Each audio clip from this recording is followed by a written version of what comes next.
Nous allons voir les sélecteurs CSS. Les sélecteurs CSS, c'est des éléments qui sont vraiment clés dans la conception de pages web. Ça permet aux développeurs de cibler spécifiquement des éléments de leur code HTML et de leur appliquer le style visuel souhaité. En d'autres termes, les sélecteurs CSS, ce sont des outils qui permettent aux développeurs de personnaliser l'apparence de leur page web. Les concepts de base des CSS, tels que syntaxe de base, ainsi que la manière d'inclure du CSS dans une page web HTML en utilisant diverses méthodes, c'est vraiment essentiel. En suivant ce cours, vous développerez une compréhension solide du CSS et de nombreuses possibilités que vous aurez à votre portée par la suite.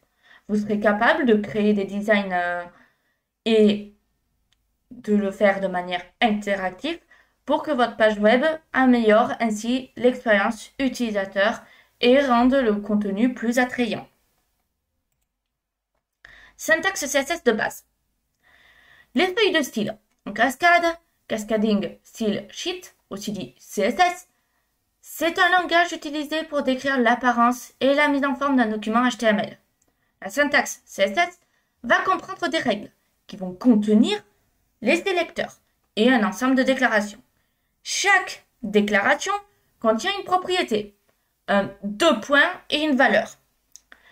La syntaxe CSS est constituée de règles, chaque règle composée d'un sélecteur suivi d'un ensemble de déclarations placées entre accolades. Chaque déclaration contient une propriété, deux points, et une valeur, et est terminée par un point-virgule. Petit exemple, donc la P pour paragraphe, la couleur en lumière red et la font size 14 pixels. Donc dans cet exemple, comme je viens de le dire, le sélecteur qui cible tous les éléments, c'est P dans le langage HTML. La règle contient deux déclarations, color red, donc rouge, et font size 14 pixels. La propriété color donc définit la couleur du texte, pas de souci, tandis que la propriété font size définit la taille de la police. Il faut savoir qu'inclure du CSS dans une page HTML, c'est important. Pour appliquer des styles CSS à une page HTML, c'est nécessaire d'inclure le CSS dans le document HTML. Il existe trois méthodes principales pour intégrer du CSS dans une page HTML, chacune ayant ses propres avantages et inconvénients, le CSS interne, externe et en ligne. Voici d'abord l'interne. Le CSS interne est placé directement dans le document HTML, à l'intérieur d'une balise de style, située dans l'entête head de la page. Cette méthode est utile lorsqu'on fait une petite quantité de CSS spécifique à une seule page, ou lorsqu'on veut expérimenter des styles sans modifier un fichier CSS externe. Attention cependant, le CSS interne, ça peut rapidement devenir encombrant, difficile à gérer et à maintenir à mesure que le code CSS s'étend. C'est un grand désavantage, c'est qu'il ne peut pas être partagé entre plusieurs pages, ce qui peut entraîner une duplication du code et des incohérences dans le design. Donc, c'est peu recommandé, sauf si c'est pour faire un petit test et voir le fonctionnement. Je vous laisse quelques minutes pour essayer ce code.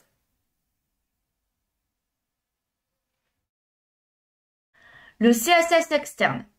C'est stocké dans un fichier séparé, généralement avec une extension .css, et c'est lié à une page HTML à l'aide des éléments link dans l'entête head du document.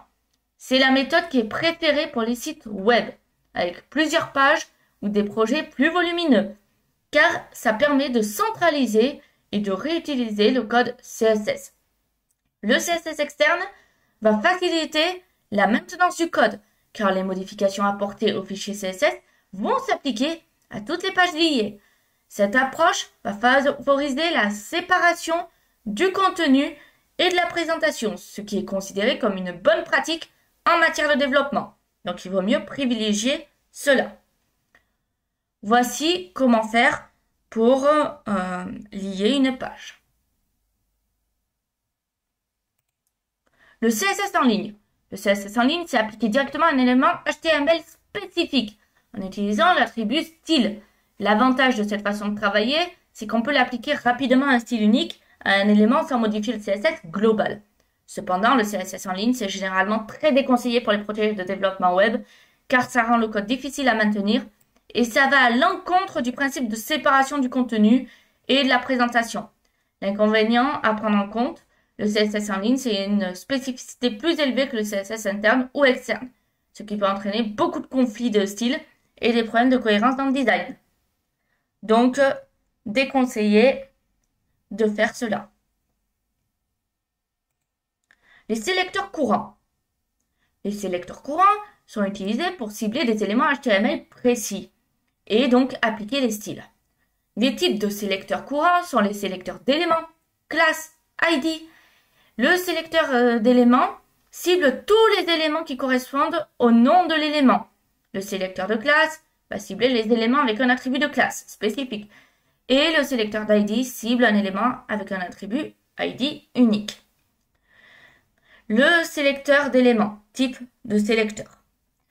Le sélecteur d'éléments, également connu sous le nom de type de sélecteur, va cibler tous les éléments HTML qui correspondent au nom de l'élément spécifié. Par exemple, si on souhaite appliquer un style à tous les éléments de paragraphe P de la page, on peut utiliser un sélecteur d'éléments P dans le CSS, comme on peut le voir ici. Avec cette syntaxe, tous les éléments P auront une couleur de texte bleu et une taille de police de 16 pixels.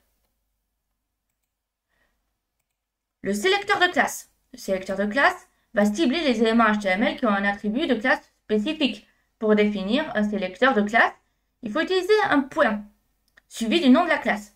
Les classes peuvent être appliquées à plusieurs éléments et peuvent avoir plusieurs classes. Donc, ici, comme on peut le voir, les éléments P, avec la classe important, auront une police en gras et une taille de police de 18 pixels, tandis que les autres éléments P ne seront pas affectés. Le sélecteur d'ID. Le sélecteur d'ID, c'est un élément HTML qui est spécifique et qui possède un attribut ID unique. Pour définir un sélecteur d'ID, on utilise le dièse, le petit symbole qui est ici, suivi du nom de l'ID. Contrairement aux classes, les ID doivent être uniques sur une page.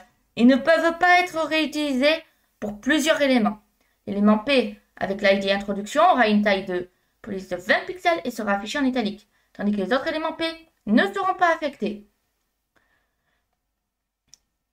Les sélecteurs de relation. Les sélecteurs de relation CSS, ça permet de viser les éléments HTML en fonction de leur position dans la structure du document HTML.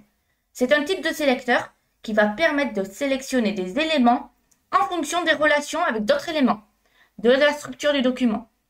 Les sélecteurs de relation les plus courants sont les sélecteurs descendants, d'enfants directs, d'adjacence immédiate, généralement d'adjacence.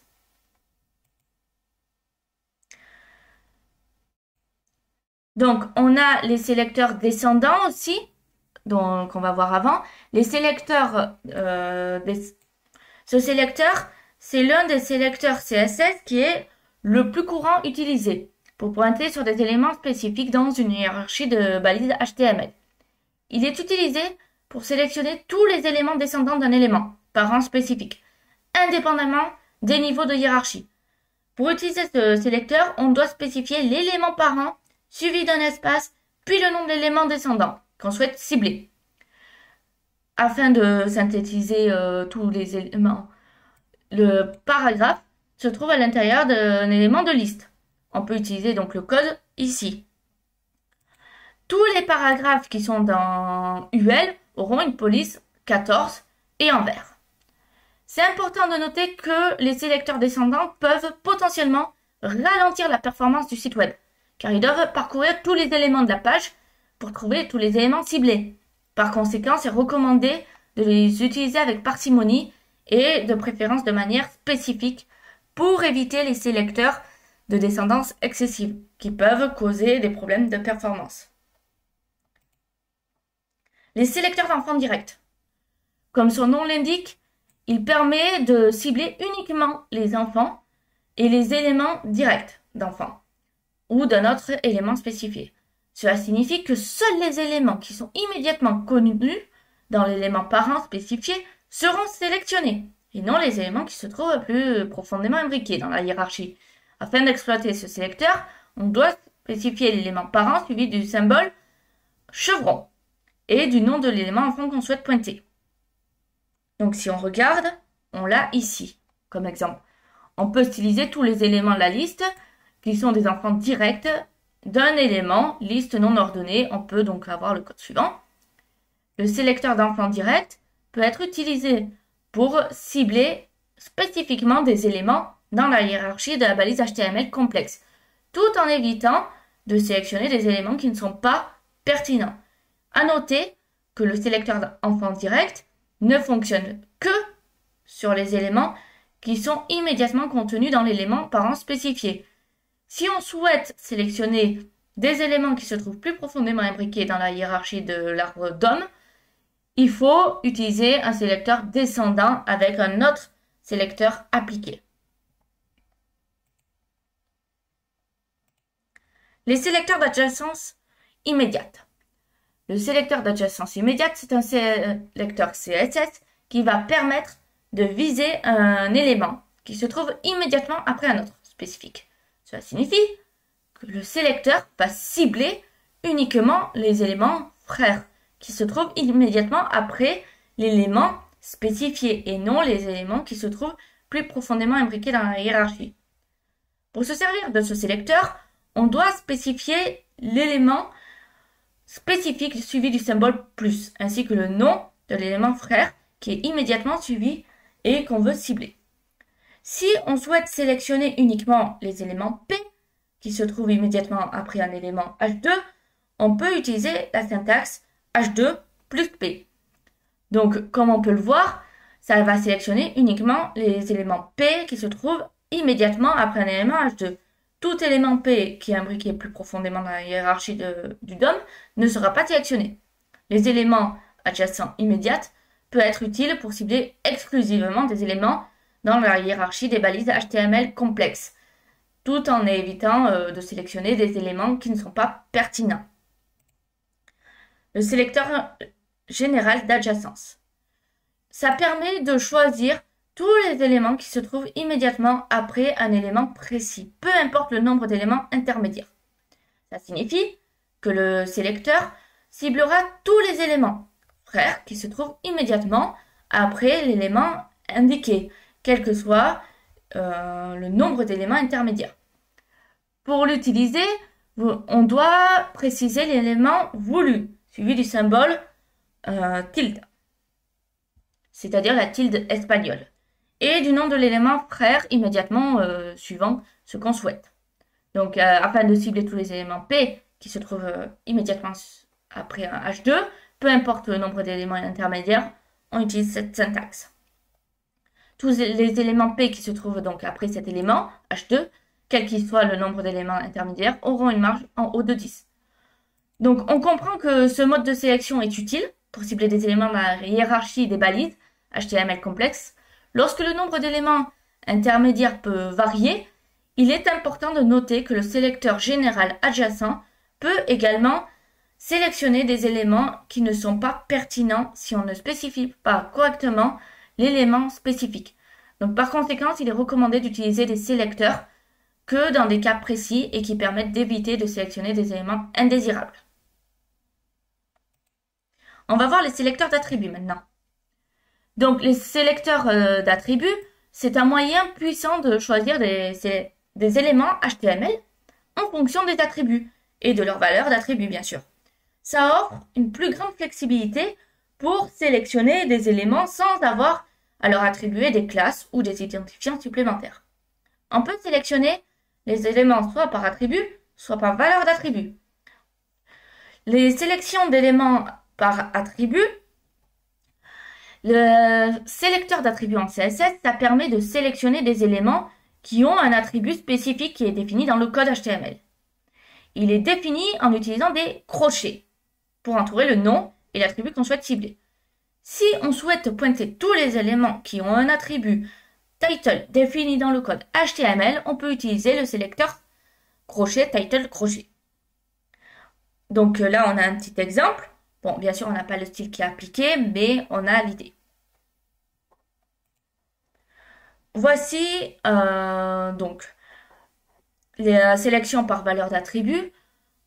On peut voir comment sélectionner les éléments HTML en fonction de leur valeur d'attribut. Les sélecteurs d'attributs offrent une grande flexibilité pour cibler les éléments spécifiques en fonction des attributs de leur valeur.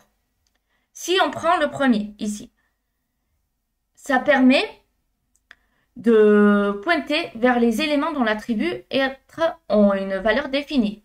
Donc, ça va, par exemple, sélectionner tous les éléments dont l'attribut de data-type a la valeur bouton. Ensuite, le suivant, ici, circoncis les valeurs et les éléments, plutôt, dont la valeur de l'attribut href commence par une chaîne. Donc, ça va sélectionner tous les éléments dont l'attribut href commence par https. Le suivant, ça vise les éléments dont la valeur de l'attribut attr se termine par une chaîne. Ça sélectionne, par exemple, tous les éléments dont l'attribut href se termine par .pdf. Donc, voilà. Et il y en a beaucoup d'autres. Voici un petit exemple de code, comme on peut le voir, qui illustre donc l'utilisation des sélecteurs. On a également donc ici les pseudo-classes. Les sélecteurs pseudo-classes sont utilisés pour appliquer des styles à des éléments HTML dans des situations spécifiques ou lorsqu'ils sont dans un état particulier. Les pseudo-classes sont précédées de 2 points. Il existe plusieurs catégories de pseudo-classes, parmi lesquelles les pseudo-classes d'état, de structure et de ciblage. Les pseudo-classes d'état. Les pseudo-classes d'état sont utilisées pour cibler les éléments HTML en fonction de leur état actuel, comme lorsque la souris les survole ou lorsqu'ils sont sélectionnés en cours de saisie. Les pseudo-classes comme over, over, ça permet d'appliquer des styles à un élément lorsqu'il est survolé par la souris, tandis que active va cibler un élément lorsqu'il est actif, comme lorsqu'on clique dessus. De même, si on prend la pseudo-classe .focus, qui est utilisée pour cibler un élément lorsqu'il reçoit le focus comme un champ de saisie texte. Ces pseudo-classes peuvent être combinées avec d'autres sélecteurs pour créer des règles CSS adaptées à différentes situations et pour que votre site vous corresponde. Donc voici un petit exemple. L'exemple ici, on peut voir que le bouton est activé au survol et aura un fond bleu. Pseudo-classe de structure. La pseudo-classe de structure, c'est des outils qui sont très intéressants pour sélectionner des éléments HTML en fonction de leur position ou de leur relation avec d'autres éléments dans le document. Ça facilite la mise en forme et la manipulation des éléments, et cela en fonction de leur emplacement dans la structure du document. La pseudo-classe first-child est utilisée pour viser le premier enfant d'un élément, parent. De même, last-child, ça permet de cibler le dernier, par logique. Ces deux pseudo-classes, c'est utile pour appliquer des styles spécifiques aux éléments qui se trouvent aux extrémités d'un groupe d'éléments. Les pseudo-classes nth-child, entre parenthèses n, c'est une méthode plus flexible pour choisir les éléments en fonction de leur position dans la structure du document. Ça permet de cibler nm, enfant, d'un élément parent, où n, bien sûr, c'est le nombre entier ou une formule. Cette pseudo-classe est particulièrement utile pour appliquer des styles aux éléments répétitifs, comme des lignes dans un tableau, etc., ou les éléments d'une liste en fonction de leur position. On a un petit exemple ici, et ce code va rendre le premier élément de chaque liste, à puce, ou numéroté, en gras. Ça mettra l'accent sur le premier élément de la liste. Les pseudo-classes de ciblage. Les pseudo-classes de ciblage, ça offre des options de sélection d'éléments qui sont basés sur des critères précis, tels que langue ou exclusion d'éléments particuliers. C'est utile pour appliquer des styles ou des éléments qui répondent à des conditions spéciales ou pour exclure certains éléments de groupe. La pseudo-classe de .note, entre parenthèses selector, c'est utilisé pour cibler tous les éléments qui ne correspondent pas au sélecteur spécifié. Cette pseudo-classe est pratique pour appliquer des styles à tous les éléments, sauf ceux qui répondent à certains critères. Par exemple, si on souhaite appliquer un style à tous les éléments de la liste, sauf ceux qui ont une classe spécifique, on peut utiliser note, entre parenthèses, point classe. Le pseudo-classe de point langue, entre parenthèses language, ça permet de cibler les éléments dont la langue est spécifiée par l'attribut langue. Cette pseudo-classe, c'est utile pour appliquer des styles particuliers aux éléments, comme dont le contenu, par exemple, peut être en français, en anglais, etc. Si on prend l'exemple ici, on a dit ce code pointe sur tous les éléments, sauf de type P. Les sélecteurs de pseudo-éléments. Alors, ce sont des sélecteurs assez puissants en CSS qui vont permettre de cibler et de styliser des parties spécifiques d'un élément et n'ont pas besoin d'ajouter de balises supplémentaires dans le code HTML. Les pseudo-éléments sont utilisés conjointement avec les sélecteurs d'éléments de classe ou d'identifiants pour les cibler. Il en existe deux catégories principales de pseudo-éléments. Les pseudo-éléments de contenu ou les pseudo-éléments de présentation. Les pseudo-éléments de contenu, before, after. Les pseudo-éléments de contenu tels que before et after permettent d'ajouter du contenu avant et après un élément défini, et ce sans avoir à modifier le code HTML. Ces pseudo-éléments vont créer des éléments virtuels qui peuvent être de ce fait stylisés de la même manière que des éléments réels. Ils sont définis en utilisant les deux points, suivis du nom de pseudo-élément. Le pseudo-élément before crée un élément enfant virtuel avant le contenu de l'élément cible, tandis que le pseudo-élément after va le faire après. Et ça permet d'ajouter du contenu à ce pseudo-élément et on peut utiliser la propriété contents. Donc ici, par exemple, dans cet exemple, on a tous les éléments H1 qui auront le texte titre avant le contenu qui sera en gras, puis ajouter à la fin du paragraphe tous les éléments en italique. Les pseudo-éléments de présentation. Ces pseudo-éléments-là vont offrir une grande flexibilité pour styliser des parties d'un élément sans avoir besoin de modifier son contenu. Ces pseudo-éléments vont permettre de cibler la première lettre, la première ligne, ou même des lignes paires et impaires d'un élément. On a par exemple le pseudo-élément first-letter, qui est utilisé pour pointer la première lettre du contenu d'un élément. Il peut appliquer des styles à la première lettre d'un paragraphe, d'un titre, etc. On a first line, qui est utilisé pour viser la première ligne du contenu d'un élément. Donc c'est le même principe en soi. First letter et first line sont plus utilisés, mais il en existe d'autres pseudo-éléments de présentation.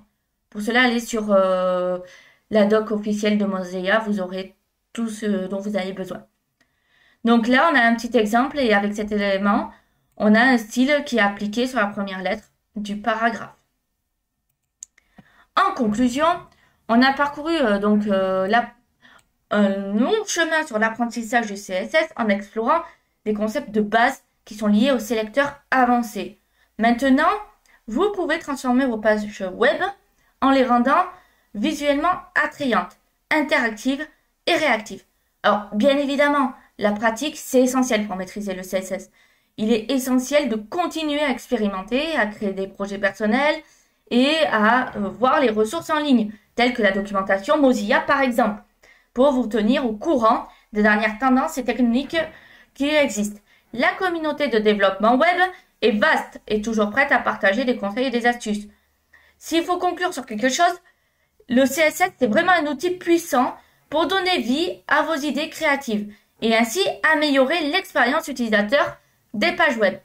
En maîtrisant le CSS, on peut réaliser des designs et ainsi impressionner les visiteurs de notre site.